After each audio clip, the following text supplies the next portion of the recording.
बिस्मिल्लाहिर्रहमानिर्रहीम। अस्सलाम वालेकुम। बात करना चाहता हूँ वो है इरिटेटेड बाउल सिंड्रोम। ये बेसिकली एक ऐसी बीमारी तो नहीं, आप कह सकते disorder for the time being उसे कह सकते हैं, जिसमें जो लोग मुब्तला होते हैं उन्हें खुद भी नहीं पता होता कि वो इस बीमारी के अंदर या इस डिसऑर्डर के अंदर वो मुब्तला हैं।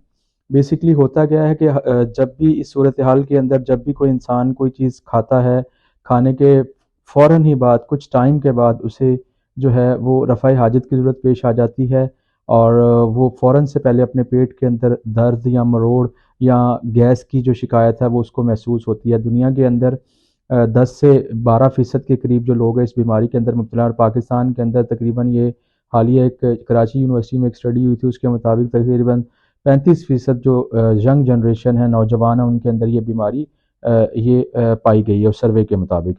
अब बेसिकली इसकी 3 कैटेगरीज़ हैं। या तो एक को हम कहते हैं इरिटेटेड बाउल सिंड्रोम, जो कॉन्स्टिपेशन की सूरत हाल कर देता है, इख्तियार कर लेता है। दूसरा है इरिटेटेड बाउल सिंड्रोम जिसके अंदर डायरिया हो जाता है, उसे IBS-D कहते हैं, और कॉन्स्टिपेशन को IBS-C कहते हैं।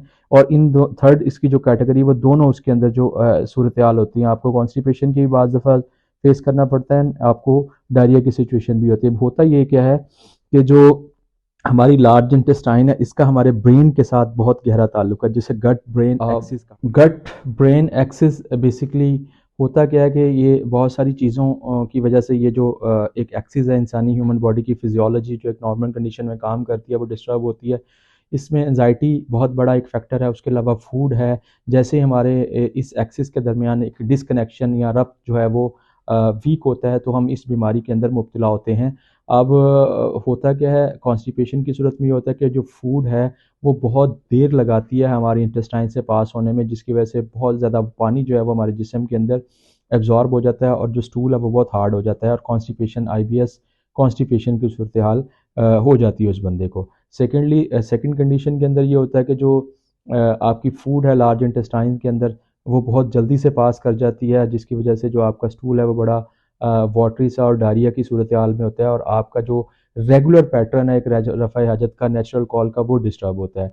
अब इस सूरत हाल में आपको करना क्या है, सबसे पहले इसमें दुनिया के अंदर एज सच कोई इसकी ट्रीटमेंट लिखी पड़ी मौजूद नहीं है। सबसे पहले आपने अपने लाइफस्टाइल को चेंज करना है, अपनी फूड के अंदर डाइवर्सिटी लेके आनी है। सेकेंडली आपने इसके अंदर सबसे पहले जो आपका जंक फूड है उसको अवॉइड करना है। फज़ी ड्रिंक्स हैं, और जिसमें ये आपके कोला सोडा वगैरह आ जाते हैं, सॉफ्ट ड्रिंक्स आ जाती हैं, इनको आपने अवॉइड करना है। उसके अलावा हरगिज़ बाज़ दफ़ा हमारे सोसाइटी में ये है कि किसी हकीम की कोई फक्की खा ली, कोई पुड़िया खा ली, या कोई इसी तरीके से आज़मेदार चीज़ अशिया खा ली, वो इसका परमानेंट हल नहीं है। आप लाइफ़स्टाइल से इसको चेंज कर सकते हैं। कुछ ऐसी मेडिकेशन अवेलेबल हैं, आप गैस्ट्रोएंटरोलॉजिस्ट को कंसल्ट करने के बाद इस बीमारी के अंदर वो मेडिकेशन यूज़ करने के बाद आप अपने आप को अपनी जो एक गट की हेल्थ है, नॉर्मल हेल्थ है, उसको जो है वो मेंटेन कर सकते हैं।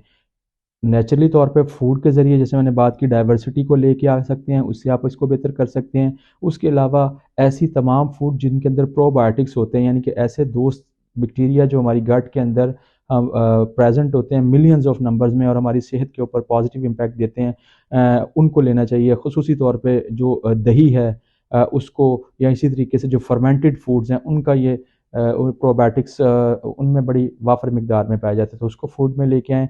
अच्छे तरीके से आप इसको डायग्नोज़ करें, और ये फक्कियों और चटनियों और इन चीज़ों से अवॉइड करके प्रॉपर इसकी मेडिकेशन लें। और ये एक सिंड्रोम है जिसे थोड़ी-सी लाइफ़स्टाइल मॉडिफ़िकेशन के साथ और फूड की मॉडिफ़िकेशन के साथ आप इससे अपने आप को बचा सकते हैं और एक सेहतमंद ज़िंदगी गुज़ार सकते हैं। अस्सलाम वालेकुम।